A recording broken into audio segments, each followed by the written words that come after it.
3D lights होती हैं। Simple हमने 3D के अंदर काम करना होता है तो हम एक शेप क्रिएट करेंगे इसके अंदर। शेप के अंदर हम इसके इलस्ट्रेटर के अंदर हम शेप के अंदर साइजिंग दे सकते थे। अगर हमें कोई शेप बनाना हो अपनी साइजिंग के हिसाब से, लाइक 500 बाई 500 या 600 बाई 600, तो हम उसके अंदर क्या दे सकते थे, साइजिंग दे सकते थे। लेकिन इसके अंदर हमारे पास शेप के लिए ऑप्शन नहीं होता, मतलब हम शेप अपने हिसाब से क्रिएट नहीं कर सकते। तो हम सिंपल क्या करेंगे, यहाँ पर एक क्रिएट करेंगे सॉलिड लेयर। सॉलिड लेयर हम इसलिए ऐड कर रहे हैं ताकि हम इसके अंदर विद और हाइट अपने हिसाब से दे सकें। क्लियर हो गया यहाँ तक? मैंने यहाँ पे 500 बाई 500 की एक विद और हाइट दे दी इसके अंदर। क्लियर हो गया? इसका मैंने क्या कर दिया, कलर चेंज कर दिया।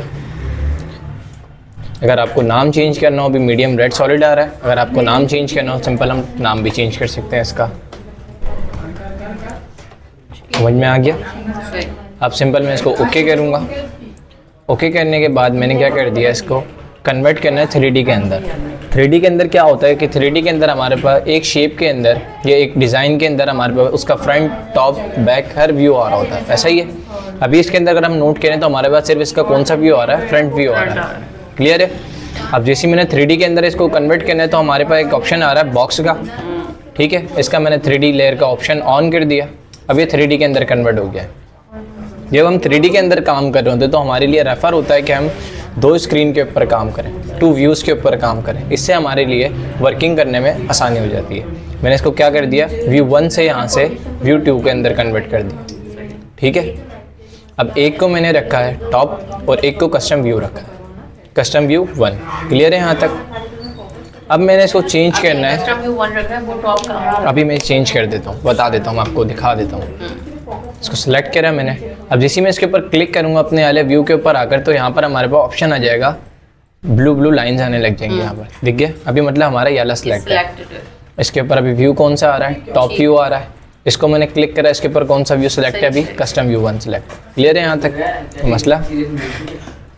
अब मैं चाह रहा हूँ कि हमारा किस तरीके का बिल्कुल स्ट्रेट है, मैं इसको फ्लैट करना चाह रहा हूँ, ज़मीनी सतह पर लेकर आना चाह रहा हूँ। तो इसके अंदर हम जब 3D के अंदर काम करते हैं तो हमारी डायमेंशंस आती हैं।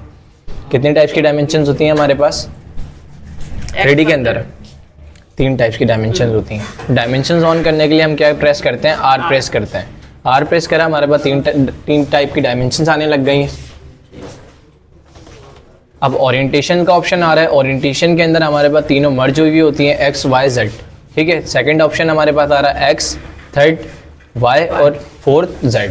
मैंने इसका क्या कर दिया, X वैल्यू को चेंज कर दिया और माइनस इसको मैंने कर दिया 90। क्लियर है यहाँ तक? कोई मसला?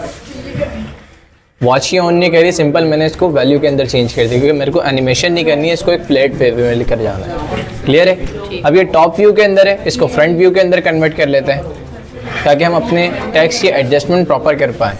क्लियर है? कोई मसला है यहाँ तक?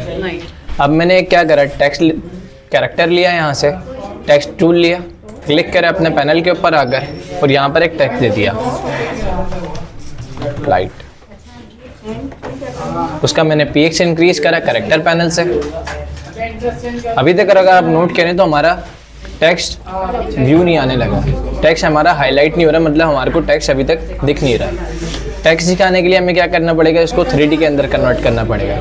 क्यों? क्योंकि अभी हमारे व्यूज़ जो हैं वो 3D के अंदर है। सेकंड हमारी बात क्या आती है कि अभी हम काम किसके अंदर कर रहे हैं, 3D के अंदर काम करना है। 3D के अंदर काम करने के लिए हमने क्या करा, 3D बॉक्स के ऊपर आकर एक दफ़ा क्लिक कर दिया यहाँ पर। अब हमारा टेक्स्ट दिखने लग गया। कलर चेंज करना हो सिंपल हम क्या करेंगे, यहाँ पर करेक्टर पैनल में फिल कलर चेंज करने के लिए हमारे पास ऑप्शन होता है। मैंने इसका कलर चेंज कर दिया, पीक्स थोड़ी सी और इंक्रीज कर देते हैं। ऑल कैप अगर हमें बड़े करने हो सिंपल ऑल कैप भी हम बड़े कर सकते हैं। क्लियर है? अब सेंटर पॉइंट इसका सेंटर में कर लेते हैं।